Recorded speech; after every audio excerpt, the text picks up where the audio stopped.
இது மகிமை நேரம்.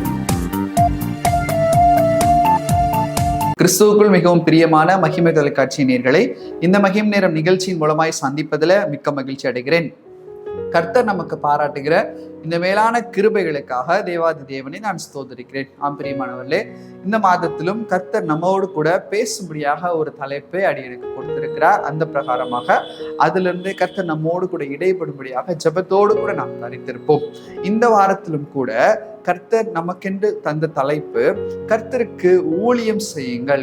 ஊழியத்தை குறித்து பேசும்படியாய் கர்த்தர் சொன்னதுனால இந்த வாரத்துல முதலாவது ஊழியம் என்பது ஒரு முக்கியமான பங்காய் இருக்கிறது. அதற்கு ஆதாரமாக ரோமர் 14வது அதிகாரம் 11வது வசனம் இப்படியாக சொல்லுகிறது, கிறிஸ்துவுக்கு ஊழியம் செய்கிறவன் தேவனுக்கு பிரியனும் மனுஷரால் அங்கீகரிக்கப்பட்டவனுமாய் இருக்கிறான்.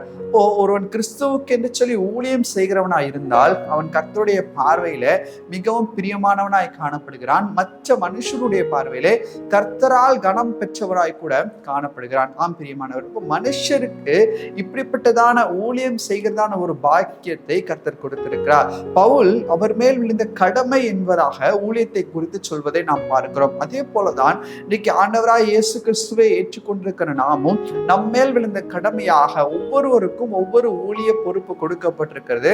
அந்த ஊழியத்தை நேர்த்தியும் கிரமமுமாக செய்கிறவர்களாய் நாம் காணப்பட வேண்டும். அதுதான் ஆண்டவரும் எதிர்பார்க்கிறார். இந்த வேதாகமத்தில் நாம் பார்க்கும்போது மனிதர்கள் மாத்திரமல்ல, அநேக விலங்குகள் கூட ஊழியம் செய்ததை நாம் பார்க்க முடியும். விலங்குகள் ஊழியங்களுக்கு அடையாளமாகவும் ஊழியங்களுக்கு உறுதுணையாகவும் எப்படி ஊழியர்கள் இருக்க வேண்டும் என்பதை காட்டும்படியாக அநேக உவமைகளையும் உமானங்களையும் வேதாகமம் நமக்கு காட்டுகிறது. அந்த பிரகாரமாக இன்னைக்கு முதலாவது நாம் பார்க்க போகிறதான ஒரு விலங்கு இல்ல ஒரு பிராணி எது என்று சொன்னால், ஆதியாகமம் 8வது அதிகாரத்தை நாம் பார்க்கும்போது 10வது வசனம் 11வது வசனத்தை உங்களுக்காக நான் வாசிக்கிறேன்.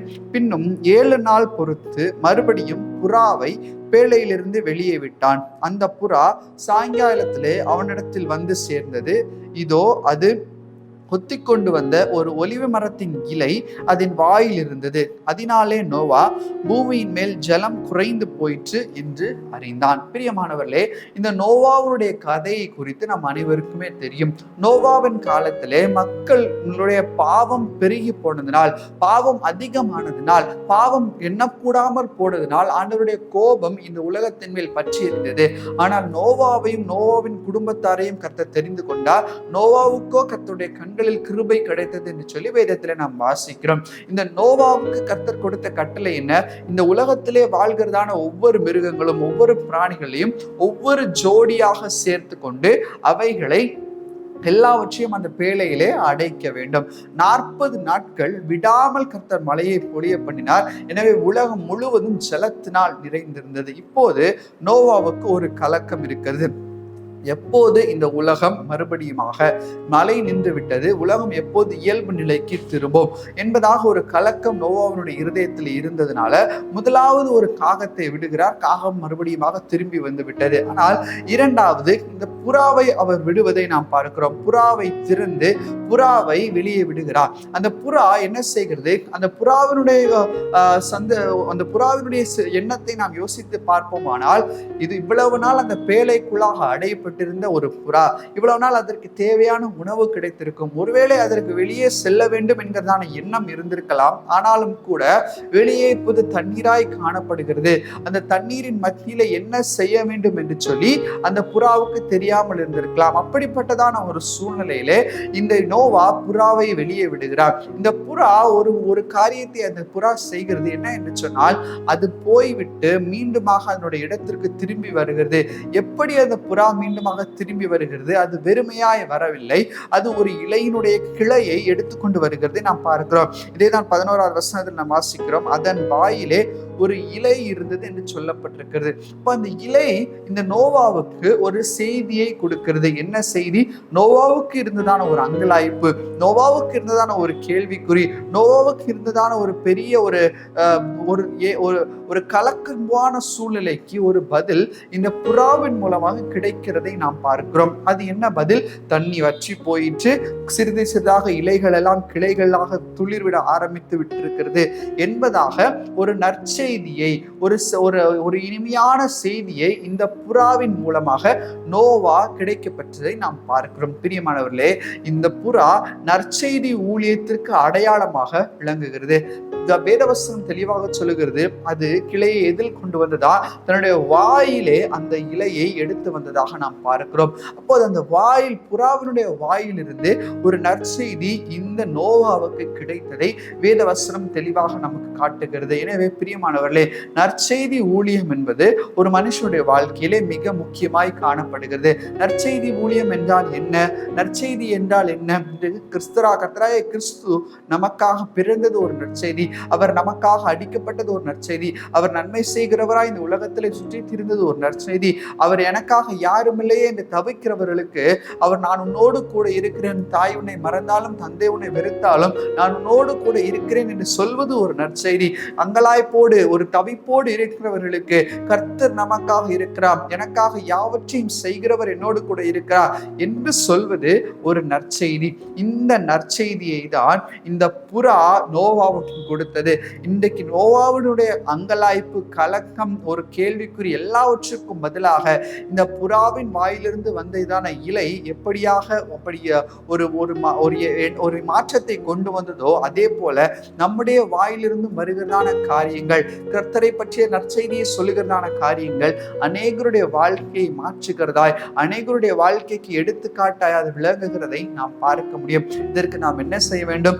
ஆண்டவரிடத்தில் நம்ம ஒப்பு கொடுக்க வேண்டும். பிரியமானவர்களே, இன்றைக்கும் கூட கர்த்தர் சொல்லுகிறார், இந்த நற்செய்தி ஊழியத்தை நாம் ஒவ்வொருவரும் செய்ய வேண்டும்.